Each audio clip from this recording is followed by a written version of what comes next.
Telugu Desam party ఈ పత్రికల digital platform మీద వాళ్ళ టీవీ ఛానల్లో ఒక న్యూస్ బ్రేకింగ్గా కనిపిస్తూ ఉంది. అశోక్ గజపతిరాజు గారు అంట వైఎస్ జగన్మోహన్ రెడ్డి గారి మీద ఫైర్ తీవ్ర ఆగ్రహం విరుచుకుపడ్డారు అనే హెడ్డింగ్లతోటి. ఏంటా అని చూసాం. వైసీపీ అధినేత వైఎస్ జగన్మోహన్ రెడ్డిపై గోవా గవర్నర్ అశోక్ గజపతిరాజు తీవ్ర ఆగ్రహం వ్యక్తం చేశారట. గత 5 ఏళ్లలో జరిగిన అవినీతి ప్రపంచంలో ఎక్కడా జరగలేదని, వైసీపీ హయాంలో జరిగిన అవినీతి రాబోయే రోజుల్లో ఎక్కడా జరగదని, జగన్ హయాంలో విధ్వంస పాలన జరిగిందని, ఏపీకి తీరని అన్యాయం చేశాడు అని, నా మీద కూడా కేసులు పెట్టే ప్రయత్నం చేశాడు అని, కోర్టుకు పోయాడు అని, కోర్టులో వీళ్ళు ఆధారాలు సమర్పించలేకపోయారు అని చెప్పి అంతేకాకుండా ప్రజాధనాన్ని దొంగతనం చేసి 16 నెలలు జైల్లో ఉండి బెయిల్పై వచ్చిన వ్యక్తిని ఏపీకి ముఖ్యమంత్రిని చేశాము అని గోవా గవర్నర్ అశోక్ గజపతిరాజు జగన్ మీద తీవ్ర స్థాయిలో విరుచుకుపడ్డారు అన్నారు.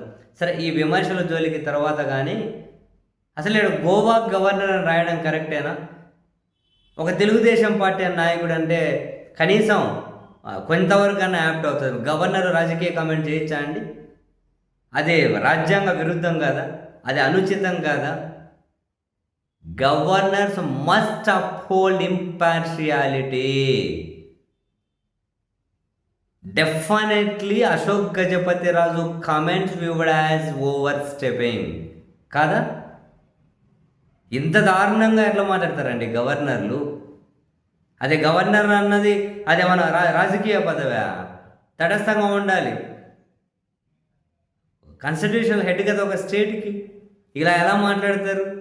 సరే, మరి ఈయన విమర్శల్లోకి వెళ్తే ఆయన మీద కేసులు పెట్టారట, కోర్టుకు ఒక ఆధారంగా సమర్పించలేదట.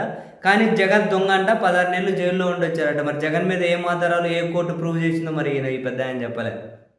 ఆయన మీద మాత్రం కోర్టుకు ఒక ఆధారం ఇవ్వలేకపోయారట. మరి జగన్ను దొంగని 16 నెలలు జైల్లో ఉండొచ్చారంటారు. మరి జగన్ను ఏ కోర్టు చెప్పింది దొంగని? ఈయన దొంగ అనడానికి ఏ కోర్టు చెప్పింది?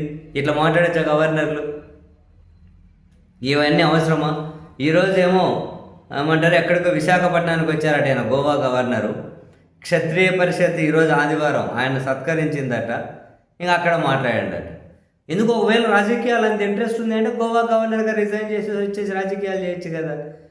ఇప్పటికే గవర్నర్లు అంటేనే నిజంగా చెప్పాలి అంటే ఆ పదం వాడొచ్చో లేదో కానీ బాగోదేమో, విరక్తి పుడుతుంది గవర్నర్లు అంటుంటే. అది ఇటువంటి వాళ్ళు మళ్ళీ రాజకీయ విమర్శలు చేసి ఇది ఒక పత్రిక అంట, మళ్ళీ పెద్ద హెడ్డింగ్లు ఫైర్ అని ఇట్లా ఇట్లా ఇట్లా మాట్లాడకూడదు గవర్నర్లను రాయడాన్ని జర్నలిజం అంటారు. గవర్నర్ పదవి ఇట్లా ఉండకూడదు అని రాయాలి కదా, దాన్ని కదా జర్నలిజం అంటారు. హరని పాసుగుల ఈ దేశంలో వ్యవస్థలంట, సిస్టంలంట, రాజ్యాంగబద్ధమైన పదవులంట, ఆ పదవుల్లో పనిచేసిన వాళ్ళు ఇంకొందరు మన రాష్ట్రంలో ఉన్న వాళ్ళు నీతులు ఏం చదువుతూ ఉంటారు. ఎందుకులేండి సామి వీళ్ళతోటి.